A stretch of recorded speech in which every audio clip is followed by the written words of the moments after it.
First, let's start with this case. One of my best friends, a 32-year-old woman, got married last spring. Since her marriage, our hangouts have mostly been in groups that include her husband, a 38-year-old man, along with my partner and some other friends. This dynamic has been totally fine and enjoyable. Now, every year I host a Galentine's party for my close group of girlfriends. Usually around 4 to 5 of us attend. Each person brings an appetizer, we enjoy some wine, play games, and have a great time. This year, I sent a group message to let everyone know about the party, and everyone responded enthusiastically. However, my friend messaged me privately, saying that if her husband couldn't come, she wouldn't be able to attend. She also asked if he could join her at the event. Normally, I'd be happy to welcome him, but this particular gathering is intended solely for the women in our group. None of the other husbands or boyfriends will be attending, as it's not that kind of event. I explained this to her, letting her know that no one else's partners would be there. She responded by saying that since getting married, she and her husband are a package deal and only attend events together. I told her that I respected whatever arrangements they have in their marriage. At the same time, I made it clear that if she wasn't able to attend the party under those circumstances, I completely understood. A few days later, a mutual friend informed me that my friend had expressed feeling hurt because I didn't extend an invitation to her husband. She felt that my decision was impolite. I plan to talk to her about this, but I'm looking for feedback to help guide the conversation. Additional notes: this party is scheduled for February 13th, not Valentine's Day. Thank you to everyone who has taken the time to share your thoughts. I've been feeling quite anxious about this situation. While I was confident in the decision I made, I started to second-guess myself. Your feedback has reassured me that the boundaries I set were reasonable. Let's start judging. It's literally the one thing that's about supporting female friendships, lol. Read the room, no boys allowed. I don't know much about your friend's relationship, but it's unhealthy. I don't know if it's an extreme lovebird phase where they think marriage means being inseparable, or if something more sinister is going on, like she's not allowed to do anything without him. It could even be a bit of both, and she's fooling herself into accepting this package deal. No man in their right mind would want to be part of a Galentine celebration, and no woman in their right mind would ask to include a man in a female-only celebration between friends. They know that is crossing a line. It's even worse than a female thinking she can bring her child along, because in those cases, they are likely desperate for a night out but can't get the childcare they need. Even still, those instances aren't fair to the friends who can arrange a girls-only night out. Stick to your guns. They can pout and complain all they want. Eventually, they might find their invitations drying up because this is so uncomfortable and weird for their friends. Or they might find they actually need a little space from their husband, and I hope they are safe to claim that. Feel free to maintain as much contact as you're comfortable with, in case she needs your support when this relationship unravels. But do not alter your social life for her/them. It is not necessary. You're not in the wrong. You're not in the wrong. Girl time is healthy. Same with guy time. Getting married doesn't eliminate individualism completely unless you want a slow train to toxicity and divorce. Your house, your party, your rules. It's not as if you haven't hosted this party in the past and the expectations aren't known. Next up, I am a 28-year-old woman, and my parents passed away a few years ago. When their estate was divided, the majority of the inheritance was left to me and a smaller portion to my older sibling, a 30-year-old man. This decision wasn't a surprise to anyone, including my sibling, because my parents had been very transparent about their intentions. Over the years, my sibling had received significant financial help from our parents, and they wanted to account for that in the will. Fast forward to the present, my sibling is facing financial difficulties. Their struggles are largely due to some poor decisions, such as risky investments and quitting jobs without a solid backup plan. Recently, they reached out to me, asking if I could share a portion of my inheritance with them, because they're struggling to pay bills and support their family. While I deeply empathize with their situation, I've been using the inheritance responsibly. I've focused on paying off my student loans, saving for a house, and securing my financial future. I explained to my sibling that I couldn't give them a portion of the inheritance, and their reaction was explosive. They accused me of being selfish and said that families should always help each other in tough times. Now, this issue has extended beyond just the two of us. Some members of our extended family believe I should help my sibling out, while others support my decision, saying it's not my responsibility to fix the consequences of their choices. I'm feeling torn about the situation. Am I in the wrong for not sharing the inheritance, or am I justified in prioritizing my financial stability and future? Let's start judging. Super. You're not in the wrong. Your parents already gave your sibling plenty of help, which is explicitly why you received the majority of the inheritance. The fact that your brother still hasn't learned financial literacy at 30 is not your problem. And frankly, if you bail him out again, he will continue to not bother learning. Because why would he when family always bails him out? I've seen this play out in real life, as have countless others. There's no real mystery here as to what's going on or what the correct answer is. The entire wholesome point of inherited wealth is that it enables future generations to grow and do better than their parents before them. Squandering inherited wealth is not only pathetically silly, but also highly insulting to the people who spent their entire lives accumulating it. Imagine spending literally decades carefully planning and saving for the future. Denying yourself little pleasures because you literally value your children's future more than your own pleasure, as any parent should, only to have those children blow all that wealth on nonsense because you either didn't educate them to be financially responsible or because they're just small-minded and greedy.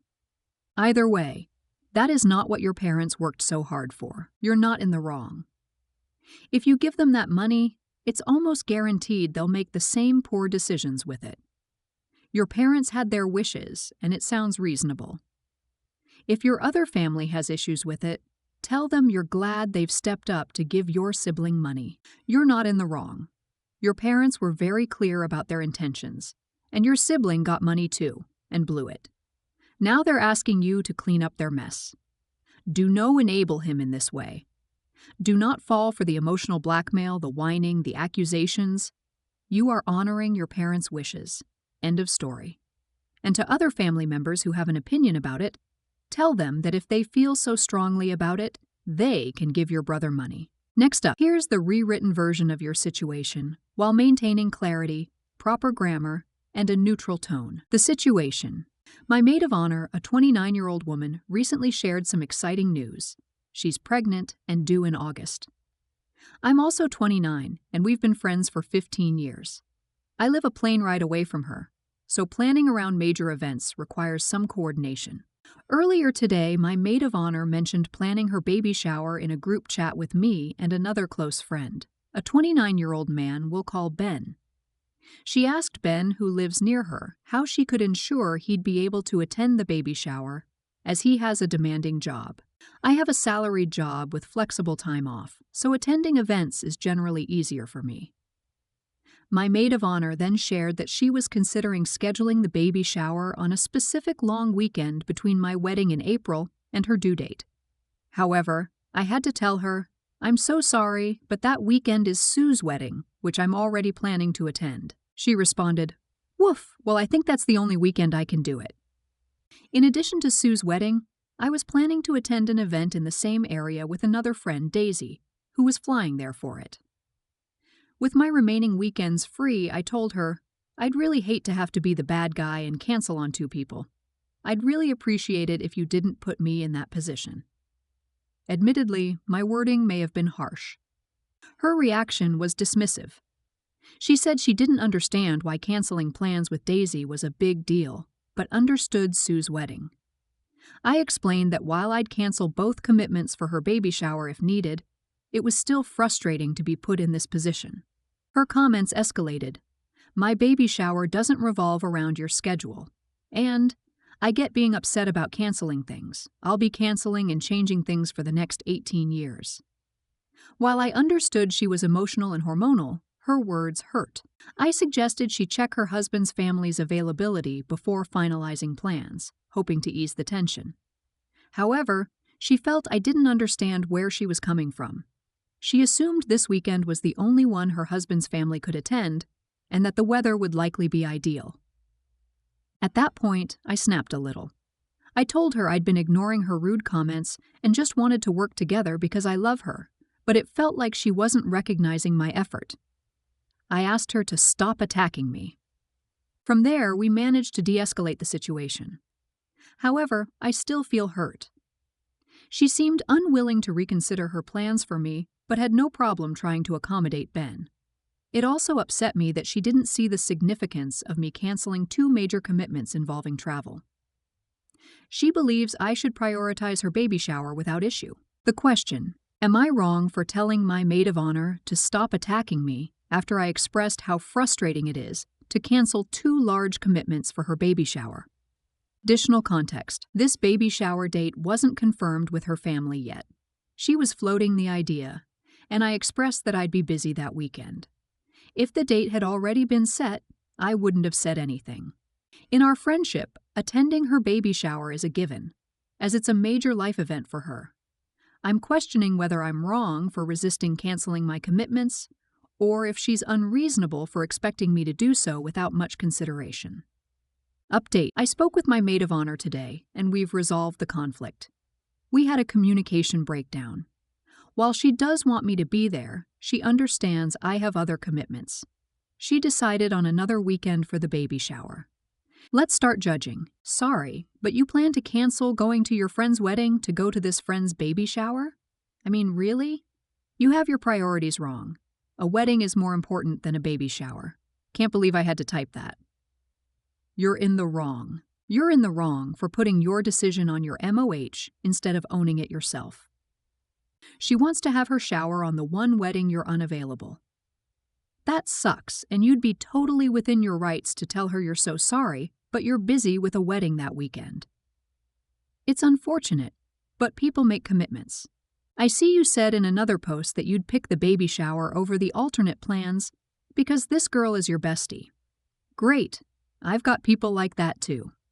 I think you become the idiot when she says, "Woof. Well, I think that's the only weekend I can do it." And you respond by basically telling her, "Well, you're making me be an idiot to my other friends. I don't want to, but you're forcing my hand." If you were sure you were going to attend the baby shower no matter what, the correct response there would have been, "Oh darn. Okay. Do you think you could let me know ASAP? 'Cause I'll have a bunch of stuff I have to logistic through. I need to see if I can get some of my money back, and let Sue and Betty know I can't make it." It's informative. It demonstrates that there are other things that need to happen in order for you to attend that weekend. And maybe it would have given her a little nudge to try and find a different date that worked. I think that your decision to attend the baby shower over the wedding is yours alone. It's up to you what you choose to prioritize, and what plans you choose to keep or cancel. It's unfair of you to put that on her. I'd feel bad about that too, almost like you were trying to guilt me into choosing a different weekend. I'd be annoyed too. You're in the wrong for the way you chose to make it about canceling things.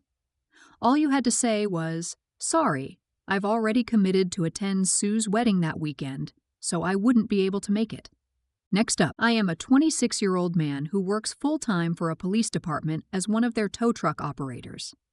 My responsibilities include everything from towing seized vehicles to assisting officers when their cars break down or get damaged. I take pride in my job and enjoy the work, but unfortunately, my 16-year-old sister, Emily, does not share the same sentiment. This has caused tension between us and our parents, particularly regarding a favor I've been doing for years. Every school year, I've been driving Emily and her friends home after school to save our parents from making the 20 to 35-minute drive twice a day. It's something I've always done willingly, and it hasn't been an issue until now. Recently, my department implemented a new dress code for all tow truck drivers as part of a safety initiative. 2 weeks ago, we were issued new uniforms designed to closely resemble those worn by police officers. These uniforms have been effective in encouraging drivers to slow down and move over, improving our safety on the road. However, Emily and her friends dislike these new uniforms and find them embarrassing. They've started demanding that I change out of my uniform before picking them up. My response has been a firm no, explaining that if they want a ride, they'll have to deal with it. Not satisfied, Emily and her friends complained to our parents, who then tried to pressure me into changing before picking them up. When I refused, it escalated into a heated argument. Frustrated by the lack of appreciation and respect, I decided to stop driving Emily and her friends altogether. As a result, the other parents are upset because Emily and her friends now have to rely on public transit, which takes them about an hour to get home. Am I wrong for refusing to change out of my uniform and ultimately deciding to stop driving my sister and her friends home from school? Let's start judging. I have to wonder what the police department's policy is about wearing the uniform while doing things not related to the job. OP isn't a sworn police officer, but apparently the new uniform makes identifying him as a police employee pretty easy. I could see liability issues arising here. I think the departmental policy is an important factor we're not being given. I vote insufficient information to give a decision. You're not in the wrong. You're just driving them home. It's not like you were escorting them around stores while shopping, etc. They're just being stupid teens and need to learn a lesson. Parents, too. You're not in the wrong. If they want to treat you like a chauffeur, they have start paying you. Otherwise, they should have just been grateful for getting the free ride. Most kids would love to be picked up from school every day rather than have to ride the bus. Next up, my ex-husband and I share custody of our 5 kids, who range in age from 8 to 16, following a week-on, week-off schedule as outlined in our divorce agreement. This arrangement has worked well for the most part, especially since I started my own massage therapy business last year. However, my ex has been persistently pushing to switch to a 2 weeks on, 2 weeks off schedule because of his job. He often travels out of state for work and argues that traveling every other week is too expensive compared to traveling only twice a month. To be clear, his job doesn't require him to travel 2 weeks at a time. It's his choice to minimize costs by reducing travel frequency. For context, his income is about 4 times mine. I make approximately $30,000 a year, and he pays $730 per month in child support and $550 in spousal support, though the spousal support will end in 1.5 years. I use that spousal support for the kids' expenses. The problem is that every time he insists on changing the custody schedule, it creates chaos. I work fewer hours during the weeks I have the kids to manage their needs, but I can't simply make up for it on my off weeks due to the physical demands of my job. If he switches the schedule, I'm forced to either reschedule clients, risking loss of income and potentially alienating clients, or find and pay for last-minute childcare, which quickly becomes costly. I've told him I need consistency for the sake of both my business and the kids, but he insists I should be more flexible because his job is demanding. Beyond my business, the constant changes are affecting our children. They're already struggling with the week-on, week-off arrangement and have expressed that they prefer being with me, though there's little I can do to change the custody split. The 2 oldest have started therapy to cope with the stress their father causes them, and now our 3rd child is asking for therapy as well. I worry about the long-term effects this instability is having on their mental health. My ex doesn't believe in mental health issues and doesn't support them attending therapy, but I've moved forward with it because it's what they need. Recently, I decided to stand firm and told him I won't adjust the schedule anymore. His response has been to call me selfish, claiming that I'm not considering how hard he works to provide for the kids. Am I wrong for refusing to accommodate his request to change the custody schedule, or am I justified in prioritizing my business and the kids' mental health and stability? Let's start judging. Just say no. His job is not more demanding or important than yours. You need your job to survive and properly care for your children. He is responsible for childcare needs on his weeks, like you are. Just say no. If he wants to change the schedule, he needs to go back to court.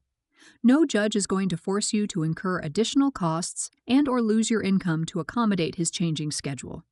He can travel every other week. He just wants you to take the hit instead of himself. Yeah, no, you're not in the wrong. Is that $730 a month for all 5 kids? In most cases, being flexible and accommodating is in everyone's best interest. You don't have to like the person to make it work. This is not one of those cases. What X is proposing will be disruptive for everyone but him. He's being selfish. Go back to court. Let the kids and their therapist talk to the judge. The older ones are old enough. If he wants you to have the kids full-time and he have 1 weekend a month, go for it. Then the judge can up the spousal support and the child support payments. Find childcare you can have a set schedule with. X needs to get with it. The kids' needs are more important than his wants. They need stability.